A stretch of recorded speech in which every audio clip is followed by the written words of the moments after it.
بسم الله الرحمن الرحيم. الحمد لله رب العالمين، والصلاة والسلام على رسوله النبي الكريم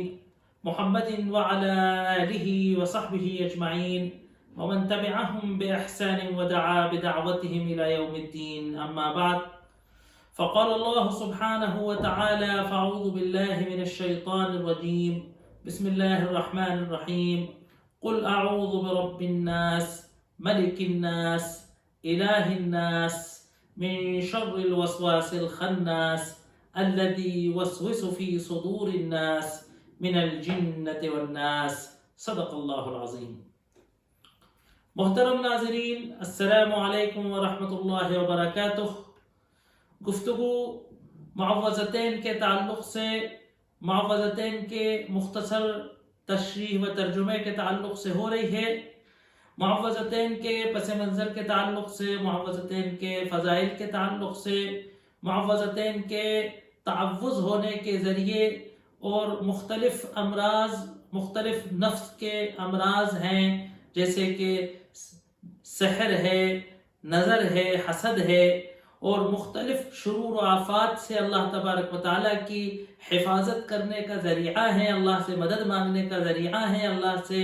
دعا اور اللہ سے استعانت طلب کرنے کا بہترین طریقہ ہے. اللہ تبارک و تعالیٰ نے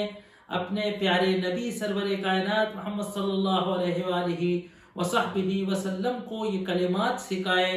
تاکہ ان کی شیاطین سے، حاسدین سے، دشمنوں کی سازشوں سے، دشمنوں کی حسد و بغض سے، دشمنوں کے بغض و حسد کے اندر اٹھائے ہوئے آپ کے خلاف قدموں سے اور ان کی نیتوں سے اللہ تبارک و تعالیٰ آپ کی حفاظت فرمائے. اس کے لیے یہ دونوں صورتیں دی گئی ہیں. مختلف موضوعات پر سیر بحث گفتگو کرنے کی کوشش کی گئی، پھر سورہ فلق کے تشریح و ترجمے کی گفتگو کی گئی تھی. اب انشاءاللہ سورہ ناس کے ترجمے اور مختصر سی تشریح کی کوشش کی جائے گی. اس سے قبل گزشتہ نشست کے آخر میں یہ بات آئی تھی، حسد کے تعلق سے گفتگو ہوئی تھی، اور یہ بات بتانے کی کوشش کی گئی تھی کہ حسد ایک خبیث جذبہ ہے. حسد ایک قلب کی بہت ہی مہلک بیماریوں میں حسد کا شمار ہے. حسد دوسرے کی نعمت کو دیکھ کر کڑن ہونے کا نام ہے. حسد دوسرے پر اللہ تبارک و تعالیٰ کی کسی نوازش کو دیکھ کر کڑنے اور جلنے کا نام ہے. اس کی نعمت کے زوال کے جذبات کہ اس شخص سے یہ نعمت زائل ہو جائے، اس شخص سے اس نعمت کو اللہ چھین لے، اس کے جذبات دل کے اندر پیدا ہونا کہ کسی اور کو نعمت ملے تو مجھے اچھا نہ لگے. یہ جو جذبہ ہے یہ بہت برا جذبہ ہے، یہ انسان کو حاسد بنا دیتا ہے. اور علماء کرام رحمۃ اللہ علیہ اجمعین نے لکھا ہے کہ حاسد صرف اپنی دنیا اور آخرت ہے نا، اپنے دل و دماغ، اپنے نفس، اپنے مزاج، اپنی سائیکالوجی کو تباہ کرنے کے علاوہ، اپنے نفس کو تکلیف دینے کے علاوہ، اپنے ذہن کو الم دینے کے علاوہ کوئی دوسرا کام نہیں کرتا. یقیناً جس سے وہ حسد کرتا ہے، اگر اللہ تبارک و تعالیٰ نے مقدر نہیں کیا ہے تو وہ کچھ بگاڑ نہیں سکتا ہے. اس کے بس میں نہیں ہے کہ وہ کچھ بگاڑ دے. وہ کسی کی دولت چھین نہیں سکتا ہے، وہ کسی کی صحت چھین نہیں سکتا ہے، وہ کسی کو کامیابی اور کامرانی کی منزلوں کو طے کرنے سے، کوئی شخص اگر کامیابی اور کامرانی کے اسباب طے کر رہا ہے، اللہ تبارک و تعالیٰ نے جو اس کے ذریعے بنائے ہیں اس کو پورا کر رہا ہے، اور اللہ تبارک و تعالیٰ کی نوازش اور عنایتیں اس پر ہیں، تو کوئی کسی کی ترقی اور کامرانی کو روک نہیں سکتا ہے نا. اللہ تبارک و تعالیٰ نے کہا کہ پوری امت، پوری انسانیت، پوری دنیا اگر تمہیں ایک خیر کا ذرہ پہنچانے پر متفق اور مجتمع ہو جائے، اور اللہ تبارک و تعالیٰ نے یہ فیصلہ نہ کیا ہو کہ تمہیں خیر پہنچے، تو تمہیں وہ خیر نہیں پہنچا سکتے. اور اگر پوری دنیا آدم سے لے کے ایدم تک، دنیا میں پیدا ہونے والے پہلا شخص حضرت آدم علیہ السلام اور قیامت کے وقت آنے والے آخری آدمی فی صعید واحد، ایک میدان میں اکٹھے ہو کر ایک زباں اور ایک ہاتھ ہو کر تمہیں کوئی نقصان پہنچانا چاہیں، ایسا نقصان کہ جو اللہ تبارک و تعالیٰ نے تمہارے مقدر میں نہ لکھا ہو، تو وہ تمہیں ایک ذرے کا نقصان نہیں پہنچا سکتے. اس عقیدے کے بعد، اس اللہ تبارک و تعالیٰ کے بتائے ہوئے اصول کے بعد اللہ تبارک و تعالیٰ کی اس مشیت کے بعد کوئی یہ حاصل یہ سمجھے کہ میں اپنی حسد سے، اپنی کڑن سے، اپنی جلن سے، اپنے جلن سے پیدا ہونے والے جذبات اور ان کے ارادوں سے اور ان ارادوں کو پائے تکمیل پہنچانے کی عملی کوششوں سے میں کسی کا کچھ بگاڑ سکتا ہوں، اور کوئی یہ سمجھتا ہے اگر کہ فلاں مجھے حسد سے یا نگاہ سے اور عین سے اور جادو سے میرا کچھ بگاڑ سکتا ہے، تو یقیناً اس کا اللہ تبارک و تعالیٰ کی قدرت پر اور اللہ تبارک و تعالیٰ کے مقدر پر اس کو یقین نہیں ہے، اس کو اپنے ایمان کو قوی کرنے کی ضرورت ہے۔ بات چل رہی تھی حسد سے متعلق، اور حدیث کے اندر ایک حدیث مبارکہ آئی ہے، میں نے آپ سے وعدہ کیا تھا کہ اس کو انشاءاللہ بیان کروں گا، کہ حسد کا ایک اسٹیج ہے آخری کہ جس کو غبطہ کہا جاتا ہے، جس کے بارے میں ہم نے کہا تھا کہ رشک اس کا اردو ترجمہ ہے، کہ جس میں آدمی دوسرے کی نعمت سے کڑتا نہیں ہے، دوسرے کی نعمت سے جلتا نہیں ہے، بلکہ دوسرے کی نعمت کو دیکھ کر اسے رشک آتا ہے کہ واہ کیا اللہ تبارک و تعالیٰ کی عظیم نعمت ہے، کیا اللہ کے انعام ہے، کیا لطف ہے، کاش مجھے بھی یہ نصیب ہو جائے، اور جس کے پاس ہے اس کے پاس بھی رہے، وہ بھی پھولے بڑھے، اس کے پاس بھی خوب اچھا ہو، اور مجھے بھی نعمت مل جائے، مجھے بھی دولت مل جائے، مجھے بھی مال مل جائے، مجھے بھی علم مل جائے، مجھے بھی راحت و آسائش مل جائے، مجھے بھی دولت مل جائے، مجھے بھی اچھے والدین مل جائے، مجھے بھی اچھی اولاد مل جائے، میرا بھی ایسا ہو جائے، مجھے بھی ایک آرائش اور راحت کا مکان نصیب ہو جائے۔ تو ایسی تمنا کرنا کہ دوسرے کو دیکھ کر اچھا لگ رہا ہے، برا نہیں لگ رہا ہے۔ حاسد کو دوسروں کو دیکھ کر برا لگتا ہے،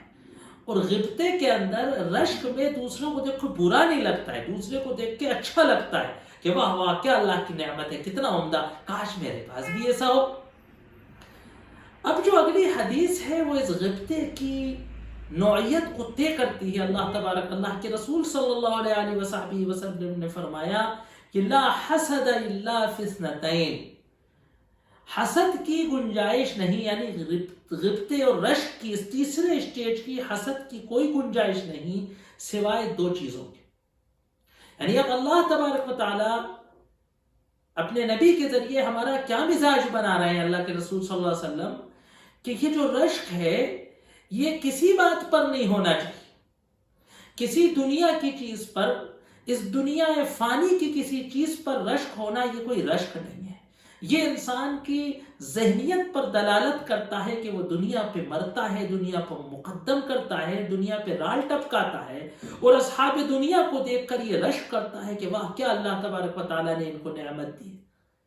لیکن دو چیزیں ایسی ہیں کہ جو واقعی قابل رشک ہیں۔ پتہ یہ چلا کہ رشک اگرچہ کہ منع نہیں ہے، لیکن وہ بھی اگر بیجا ہوگی،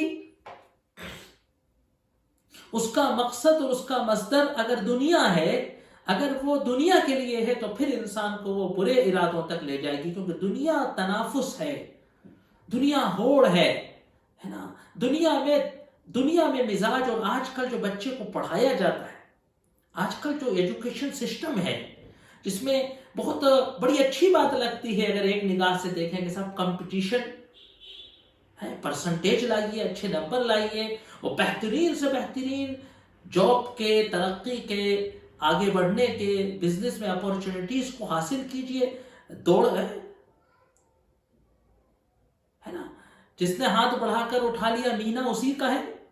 تو یہ تنافس کا جذبہ ظاہر سی بات ہے، یہ فطری چیز ہے، یہ دنیا کا نظام ایسے ہی چلتا ہے۔ لیکن آج کل جس طریقے سے نظام تعلیم میں اس کو بچے کا، ہمارے نوجوانوں کا مزاج بنایا جا رہا ہے، سمجھایا جاتا ہے کہ تمہیں بھیڑ میں، دیکھیے تمہیں محنت کر، بات کو کہنے کا طریقہ ہے۔ ہمارا یہ تعلیمی نظام، ہمارا یہ مغرب سے مستعار لیا ہوا ایجوکیشن سسٹم جو ہے، یہ ہماری امت کو، پوری دنیا کو برباد کر رہا ہے، کیپٹلزم کا غلام، سرمایہ دارانہ نظام کا اعلی کار اور غلام بنا کر پیش کر رہا ہے۔ اس کی ایک ایک ادا، اس کا ایک ایک انسٹیٹیوٹ، اس کا ایک ایک ادارہ، چاہے وہ اسکول ہو، چاہے وہ کالج ہو، چاہے وہ سینما گھر ہو، چاہے وہ بازار ہو، چاہے وہ مال ہو، ہے نا، چاہے وہ آن لائن ہو، چاہے وہ سڑک ہو۔ اور اگر آپ برا مانیں گے، آپ شاید برا مانیں گے، لوگ میری بات پر اعتراض کریں گے، ورنہ اگر میں کہوں تو مسجد ہو کہ مندر ہو کہ مدرسہ ہو کہ دھرم شالہ ہو، سب اس نظام کی خدمت کرتے ہیں جس نظام میں وہ جیتے ہیں۔ تو میں یہ کہہ رہا تھا کہ ہمارا ایجوکیشن سسٹم جو ہے آج، وہ بچے کو یہ نہیں سکھاتا کہ تمہیں دنیا میں محنت کر کے، کد و کافش کر کے، جفا کشی کر کے، اپنے آپ کو گھلا کے، کھپا کے، مجاہدہ کر کے تمہیں آگے بڑھنا ہے، اللہ تمہیں کامیاب کرے گا۔ اللہ سب کو کامیاب کرتا ہے، یہ نہیں سکھایا جاتا۔ ہمارے بچے کو آج یہ سکھایا جاتا ہے 11 12 کی کلاس میں کہ تمہیں بھیڑ میں دھکا دے کر آگے نکلنا ہے، جو بھیڑ میں دھکا دے کے آگے نکل جائے گا وہ کامیاب ہو جائے گا، جو پیچھے رہ جائے گا وہ ناکام ہو جائے گا۔ یہ فیلئر کا مطلب یہ ہے کہ جو دھکا۔ اور اسلام کیا سکھاتا ہے کہ احسن و عملا، جو بہتر عمل کرے گا، جو اچھا عمل کرے گا، جو خوبتر عمل کرے گا، جو حسن خوبی سے عمل کرے گا وہ کامیاب ہو جائے گا۔ تو مزاج کا فرق ہے، ہمارا مزاج کمپٹیٹر بناتا ہے، ہمارا مزاج حاسد بناتا ہے، ہمارا مزاج بغض رکھنے والا بناتا ہے۔ قرآن جو مزاج بناتا ہے، قرآن جو ذہن سازی کرتا ہے، وہ انسان کو شریف انسان بناتا ہے، احسان والا بناتا ہے۔ قرآن کہتا ہے واللہ یحب المحسنین، اللہ احسان کرنے والوں کو پسند کرتا ہے، اللہ رحم کرنے والوں کو پسند کرتا ہے، اللہ پیار کرنے والوں کو پسند کرتا ہے، اللہ ایثار و قربانی کرنے والوں کو پسند کرتا ہے، اللہ اپنا لقمہ دوسرے کو کھلا دینے والے کو پسند کرتا ہے۔ یؤثرون علی انفسہم ولو کان بہم خصاصہ، اللہ ان لوگوں کو پسند کرتا ہے کہ جو اپنے اوپر دوسروں کو ترجیح دے دیتے ہیں اگرچہ کہ وہ خود ہی کیوں نہ خستہ حال ہوتے ہوں۔ خیر بہرحال یہ ایک الگ موضوع ہے، یہ بالکل ایک الگ موضوع ہے۔ تو لا حسد الا فی اثنتین، نہیں حسد ہے، نہیں رشک و غبطہ ہے سوائے دو مقامات کے، ہے نا۔ یہ جو جائز رشک ہے اس سے بھی منع فرما دیا گیا، کیونکہ دنیا اور دنیا کے اسباب، دنیا کی ہوڑ میں اگر رشک کرو گے تو تنافس کرو گے، تنافس کرو گے تو تباغض کرو گے، تباغض کرو گے تو تحاسد کرو گے، ہے نا۔ اگر ایک دوسرے سے منافست کرو گے تو بغض رکھو گے، بغض رکھو گے تو حسد کرو گے۔ رجل آتاہ اللہ المال، ایک تو ایسے شخص پر رشک کر سکتے ہو کہ جس کو اللہ نے مال دیا ہو۔ اب ظاہر سی بات ہے، ابھی تو کہا کہ مال پر، دولت پر، دنیا پر اور دنیا کمانے والوں سے رشک نہیں کرنا ہے، کیسے مال والے پر رشک کرنا ہے یہ دیکھیے۔ آتاہ اللہ المال فہو، ہے نا، یسلطہ علی ہلکتہ فی وجوہ الخیر، کہ وہ اس کو خیر کے راہوں میں خرچ کرنے پر مسلط ہے، کہ وہ تلا ہوا ہے اپنے مال کو ختم کر دینے کے لیے خیر کے کاموں میں، بھلائی کے کاموں میں، ہے نا۔ کھانے کھلاتا ہے، اطعام کرتا ہے، انفاق کرتا ہے، غریبوں اور بیواؤں کا مسیحا بنتا ہے، یتیم کے سر پہ ہاتھ رکھتا ہے، تفقد کرتا ہے، غریبوں کا، رشتہ داروں کا، ہے نا، متعلقین کا خیال رکھتا ہے، اللہ کے راستے میں خرچ کرتا ہے۔ وَرَجُلٌ أَعْطَاهُ اللَّهُ الْعِلْمُ، اور ایک وہ شخص کہ جس کو اللہ نے علم دیا ہو، فَهُوَ يُعَلِّمُهُ النَّاسَ، تو وہ اس علم کو لوگوں پر خرچ کرتا ہے، لوگوں کو سکھاتا ہے، لوگوں کو سنوارتا ہے، لوگوں کو رہنمائی کرتا ہے، لوگوں کی زندگیاں بناتا ہے، لوگوں کو حکمت سے نوازتا ہے نا، رنجیداؤں کو، غمگینوں کو سہارا دیتا ہے، صبر کی تلقین کرتا ہے، اخلاق عالیہ کی تلقین کرتا ہے، لوگوں کو دنیا میں جینے کا ہنر سکھاتا ہے، لوگوں کو بہتر طریقے سے زندگی گزارنے کا ڈھنگ سکھاتا ہے، لوگوں کو آخرت کی رہنمائی کرتا ہے، علم دین سکھاتا ہے، علم دنیا۔ تو وہ شخص، وہ سخی، وہ مالدار کہ جو سخی اللہ کی راہ میں پیسہ خرچ کرتا ہو، وہ مالدار نہیں کہ جو ریاکاری کرتا ہو، وہ مالدار نہیں کہ جو شوبازی کرتا ہو، وہ مالدار نہیں کہ جو دنیا میں اپنے تسلط اور اپنے اقتدار کے لیے ہر حلال و حرام کی حدود کو دیکھے بغیر دنیا میں پیسے کو کماتا اور خرچ کرتا ہو، وہ مالدار نہیں۔ وہ عالم نہیں کہ جو دنیا میں برائیاں سکھاتا ہو، وہ عالم نہیں کہ جو دنیا میں ایٹم بم بناتا ہو، وہ عالم نہیں کہ جو دنیا میں، ہے نا، جو دنیا میں گھٹیا سامان کو بیچنے کا ہنر سکھاتا ہو، وہ علم نہیں کہ جو دنیا میں جھوٹ بولنا سکھاتا ہو، وہ علم نہیں کہ جو دنیا میں مہنگائی اور بھوک مری کے سفیروں کو پھیلاتا ہو، وہ علم کہ جو انسانوں کو انسانیت سکھاتا ہو، وہ علم والا شخص، اور ایسا کہ جو اس علم کو بانٹتا ہو، علم کو پھیلاتا ہو۔ تو صرف ان دو میں حسد کی، رشک کی اجازت ہے، اس کے علاوہ اللہ تبارک، اللہ کے رسول صلی اللہ علیہ وسلم نے فرمایا کہ حسد کا کوئی خانہ نہیں، رشک کا کوئی خانہ نہیں۔ اس سے بات پتہ چلی کہ یہ بات کتنی اہم ہے کہ اس کو اس لیول تک پر منع کیا گیا۔ اب یہاں ہم تعوذ کا جو آدھا حصہ بچا ہے کہ قل اعوذ برب الناس، ہم نے ابھی تک پڑھ لیا کہ تعوذ کیا گیا رب الفلق سے،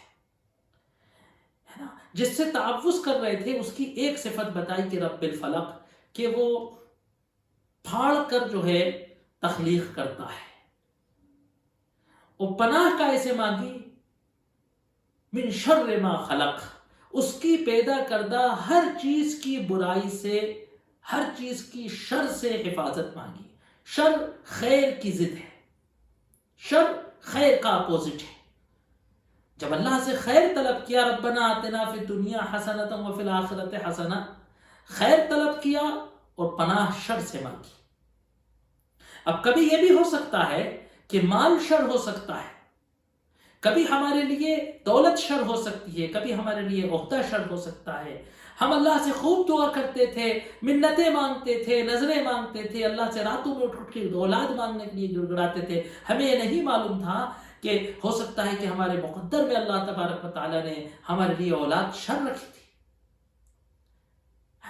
تو شر سے ہم پناہ مانگتے ہیں، لیکن ہمیں یہ نہیں معلوم کہ شر ہمارے لیے کیا ہے، اس لیے ہم اللہ سے کہتے ہیں کہ تیری ہر مخلوق سے جو شر نکل سکتی، وہ چیزیں کہ جس کو ہم خیر سمجھتے ہیں، وہ چیزیں کہ جن کو ہم باعث بھلائی سمجھتے ہیں، جن کو ہم کمانا اور حاصل کرنا چاہتے ہیں، کیا معلوم کہ ان میں بھی کوئی شر ہو، تو اے اللہ اگر اس میں بھی کوئی شر ہے تو اس سے ہماری حفاظت فرمائی، ہے نا۔ علم سے بڑی کوئی نعمت ہے، لیکن علم میں بھی شر ہے کہ وہ انسان کو خدا نخواستہ مغرور و متکبر بنا دیتا۔ مال اللہ کی نعمت ہے، لیکن اس کے اندر ایک شر ہے کہ وہ انسان کو مغرور و متکبر و بخیل بنا دیتا ہے، انسان کو حرام کا ارتکاب کرنے کے دروازے کھول دیتا ہے نا، شہوتوں اور عیاشیوں میں مبتلا ہونے کے امکانات بڑھا دیتا ہے۔ تو ہر خیر کی چیز بھی جو ہے اس کی شر سے ہماری حفاظت فرما۔ لیکن 3 شروں کا بالخاص ذکر کیا گیا۔ غاسق اذا وقب، رات کی شر سے اس وقت کہ جب وہ گھٹا ٹوپ ہو جائے، وفی النفاثات فی العقد، اور جادوگروں کی شر سے اس وقت کہ جب وہ اپنے جادو کے عمل کو ایکٹیو کر رہے ہوں، جادو کے عمل کو کرنے کے ریاض کر رہے ہوں، ومن شر حاسد اذا حسد، اور حاسد کی شر سے اس وقت کہ جب اس کے دل کے اندر حسد کے جذبات برانگیختہ ہو رہے ہوں۔ فی نفسہ ہی بھی یہ شر ہیں، لیکن جادوگر مجھ پر جادو نہیں کر رہا ہے نا، تو ابھی شر نہیں ہے، لیکن اگر وہ مجھ پر جادو کرنے کی کوشش کر رہا ہے تو اس کے شر سے تو پھر بہت زیادہ حفاظت کی ضرورت ہے۔ حاسد ہے، مزاج کا حاسد ہے، لیکن مجھ سے حسد نہیں کرتا تو ابھی شر کم ہے، لیکن اگر وہ مجھ سے حسد کرنے پر آمادہ ہو گیا ہے تو اس کی شر سے، ہے نا۔ اب جو اگلی صورت آ رہی ہے سورہ ناس، یہ اس تعوذ کا باقی آدھا حصہ ہے، اسی لیے یہ دونوں مل کر ایک ساتھ ہیں، یہ دونوں مل کر پوری بات کر رہے ہیں، اسی لیے دونوں ساتھ نازل ہوئی تھیں، اور دونوں کی شان نزول بھی ایک ہے، اور دونوں کے متعلق جو مضامین ہم نے اوپر بیان کیے وہ بھی ایک تھے۔ قل اعوذ برب الناس، اے نبی کریم صلی اللہ علیہ وسلم فرما دیجئے کہ آپ خود اپنی تعوذ کے لیے یوں بولیے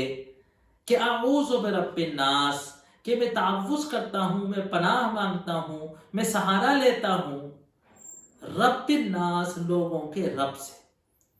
یہاں ایک غور کرنے کی بات ہے کہ اللہ تبارک و تعالیٰ کی بہت صفات ہیں، اللہ الہ بھی ہے، خالق بھی ہے، مالک بھی ہے نا، مالک یوم الدین ہے۔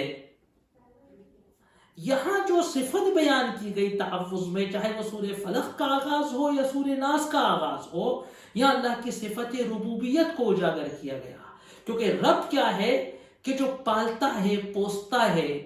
پروان چڑھاتا ہے، پالتا ہے، تربیت کرتا ہے، ساری ضرورتوں کی، حاجتوں کا خیال رکھتا ہے، ہمارے پیاس بجھانے کے لیے پانی کا انتظام کرتا ہے، سانس کے لیے ہوا اور آکسیجن کا انتظام کرتا ہے، بھوک مٹانے کے لیے غذا کا انتظام کرتا ہے، چلنے کے لیے زمین کو ہموار کرتا ہے نا، موسم کے لیے گرمی اور سردی کا بیلنس رکھتا ہے، تمام ہماری ضرورتوں کو پوری کرنے کا سبب بناتا ہے، کسی کے دل میں رحم ڈالتا ہے، وہ ہمیں بچپنے میں دودھ پلاتا ہے، کسی کے دل کے اندر شفقت ڈالتا ہے، وہ ہمیں علم سکھاتا ہے، وہ ہمیں لکھنا سکھاتا ہے، وہ ہمیں پڑھانا سکھاتا ہے، کسی کے دل میں شفقت ڈالتا ہے، وہ ہماری انگلی پکڑ کر ہمیں چلنا سکھاتا ہے۔ الغرض اللہ کی یہ محبت، اللہ کی یہ شان ربوبیت ہے کہ وہ سب کو پروان چڑھاتا ہے، سب کا خیال رکھتا ہے. اس کی اسی ربوبیت کا یہ تقاضا ہے، اس کی ربوبیت کی یہ شان ہے، اس کی ربوبیت کا یہ لازمہ ہے، اس کی اس محبت و شفقت کا یہ تقاضا ہے کہ وہ ہماری شرور سے بھی حفاظت فرمائے. جب اس نے ہمیں بچپنے میں جب ہم اٹھا کر کھانے کے لائق نہیں تھے، ہمیں بھوکے مرنے سے بچانے کا کوئی سبب بنایا. ہم جب خود لحاف نہیں اوڑھ سکتے تھے، سردی میں ہمیں سردی سے بچانے کے لیے کسی کو ہمیں رضائی ڈالنے کا سبب بنایا. جب ہم چل نہیں سکتے تھے تو کسی کو ہمیں گود میں اٹھانے کا سبب بنایا. جب ہم اپنی گندگی نہیں صاف کر سکتے تھے، شاید انفیکشن ہو کر سڑ جاتے، تو اللہ نے کسی کے دل میں رحم ڈالا، ماں کے دل میں رحم ڈالا، باپ کے دل میں رحم ڈالا، خالہ کے دل میں رحم ڈالا، دادی نانی کے رحم میں دل ڈالا، آیا کے رحم میں دل ڈالا، یتیم بچے کے لیے یتیم خانے کی بوا کے دل میں رحم ڈالا. الغرض پلتا ہر ایک ہے. اگر کوئی یہ سمجھتا ہے کہ ماں باپ پالتے ہیں تو غلط ہے، کیونکہ پلتے یتیم بھی ہیں تو پتہ چلا کہ پالتا کوئی اور ہے. سبب کسی کو بنا دیتا ہے تو وہی رب شرور و آفات سے، امراض و بیماریوں سے، ہے نا، شیاطین کے حملوں سے، حاسدوں کی حسد سے، برا چاہنے والوں کی برائی سے، ان کے مقاصد سے اور ان کے اغراض سے بچاتا ہے تو صرف رب بچاتا ہے. لو لگانی ہے تو رب سے لگانی ہے، مانگنا ہے تو رب سے مانگنا ہے، ہاتھ پھیلانا ہے تو رب کے سامنے پھیلانا ہے، گڑ گڑانا ہے تو رب کے سامنے گڑ گڑانا ہے، مچلنا ہے تو رب کے سامنے مچلنا ہے، آہگزاری کرنی ہے تو رب کے سامنے کرنی ہے، درخواست کرنی ہے تو رب کے سامنے کرنی ہے، مانگنا ہے تو رب سے مانگنا ہے نا، رونا ہے تو رب کے سامنے رونا ہے، شکایت کرنی ہے تو رب سے کرنی ہے نا. یہ ایمان کی شان ہے. علماء نے کہا کہ کمال ایمان یہ ہے کہ تکلیف کو دور کرنے کے لیے ہم تکلیف کو دور کرنے کے لیے کسی کا سہارا مانگیں، شرک کریں گے تو بہت دور کی بات ہے. ایمان کا کمال یہ ہے، علماء توحید نے کہا کہ ایمان کا کمال یہ ہے کہ انسان کسی کو یہ بھی نہ کہے کہ مجھے درد ہو رہا ہے. بزرگان دین، علماء اور بزرگان دین کی ہسٹریاں پڑھ لیجئے. زبردست علم و تکلیف کے عالم میں کوئی پوچھتا ہے نا، تو طبیعت کیسی ہے تو جملہ نکلتا تھا بزرگان دین کے منہ سے، اللہم لک الحمد و لک الشکر. اچھا، ہم نے ہمارے بزرگوں کو دیکھا، ہم نے ہمارے قبلہ والد صاحب رحمۃ اللہ علیہ کو دیکھا کہ سخت سے سخت طبیعت خراب کے اندر ایک ہی جملہ ہوتا تھا کہ ٹھیک ہے صاحب، آپ کو یہ ہو رہا ہے، ڈاکٹر کیا چلیں، فلاں کو بلا لیں. ارے بھائی تم لوگ جلد بازی کرتے ہو، اللہ سب ٹھیک کر دیتا ہے، تم لوگ جلد بازی کرتے ہو. حضرت ابراہیم نے کہا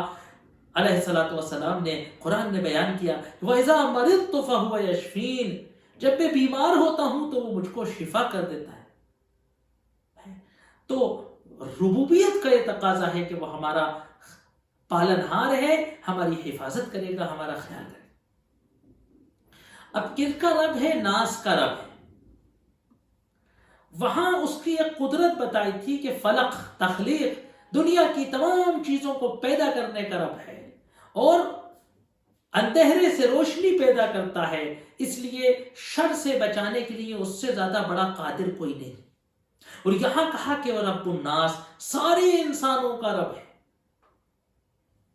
سارے انسانوں کا رب ہے، سارے انسانوں کی حفاظت، سارے انسانوں کا تحفظ اس کا کام ہے. قُلْ أَعُوذُ بِرَبِّ النَّاسِ، تو یہاں اللہ کی ایک صفت بتائی کہ رب الناس ہے نا. 3 صفتیں یہاں اللہ کی بتائیں، اور تحفظ ایک، وہاں صفت ایک، تحفظ 3 چیزوں سے. یہاں صفتیں اللہ کی 3 اور تحفظ ایک چیز. تو رب الناس، الہ الناس، جو لوگوں کا الہ ہے. الہ کہتے ہیں معبود کو، الہ کہتے ہیں کہ الہ بنا ہے الہ سے. الہ کہتے ہیں کسی سے پاگلوں جیسی محبت کرنا، ہے نا، بدحال و بدحواس ہو کر کسی سے محبت کرنا، پاگلوں جیسے ہو جانا کسی کی محبت میں، کسی کی چاہت میں، کسی کی عظمت میں، کسی کے احترام میں. تو پاگلوں کی طرح کسی کو چاہنا، پاگلوں کی طرح کسی کی طرف لو لگانا، بے دلیل و بے حجت کسی کے سامنے گڑگڑانا، تو یہ معبود ہے. الہ الناس، کہ جو لوگوں کا الہ ہے، جو لوگوں کی دلوں پہ حکومت کرتا ہے.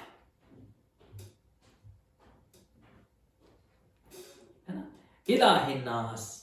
جو لوگوں کا معبود ہے. قل اعوذ برب الناس ملک الناس الہ، تو ملک کہتے ہیں بادشاہ کو، جو سارے انسانوں کا مالک ہے، بادشاہ ہے نا. تو معبود ہے، بادشاہ ہے اور رب ہے. ربوبیت کا تقاضا ہے کہ وہ شفقت و رحم کرتا ہے. بادشاہت کا تقاضا ہے کہ اس کے حکم کے، اس کے امر کے، اس کی اجازت کے، اس کے اذن کے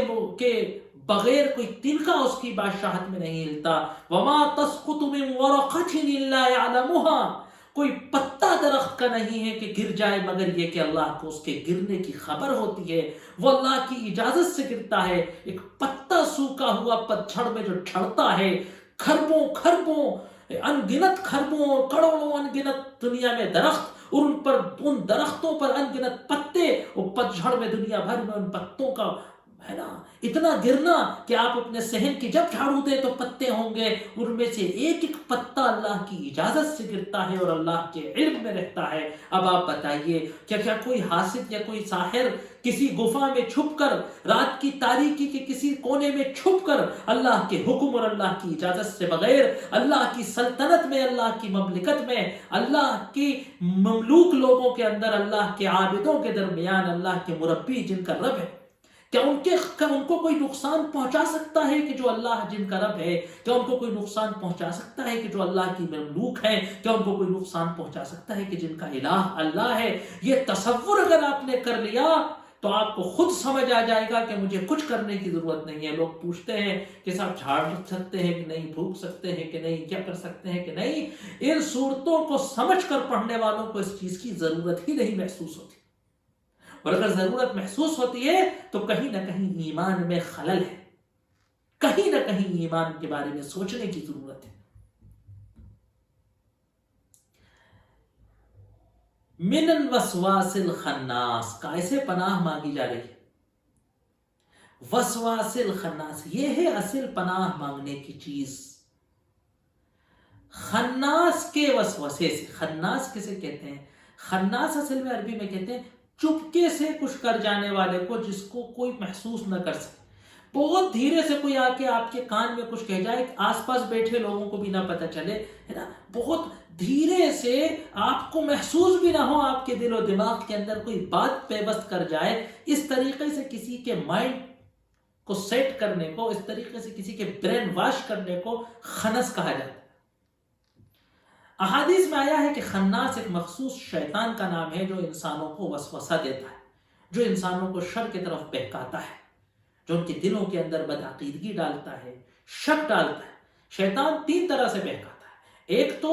وہ اللہ کے بارے میں، ایمان کے بارے میں، آخرت کے بارے میں، نیک کاموں کے بارے میں، ہماری زندگی کے بارے میں شک ڈالتا ہے، ہمارے ایمان کو شک ڈالتا ہے، کچھ نہیں ہے، کہاں لگے ہوئے ہو. دوسرا شیطان کا وسوسہ کیا ہے کہ وہ ہمارے اندر شہوت اور غضب کو بھڑکاتا ہے تاکہ ہم گناہ کریں،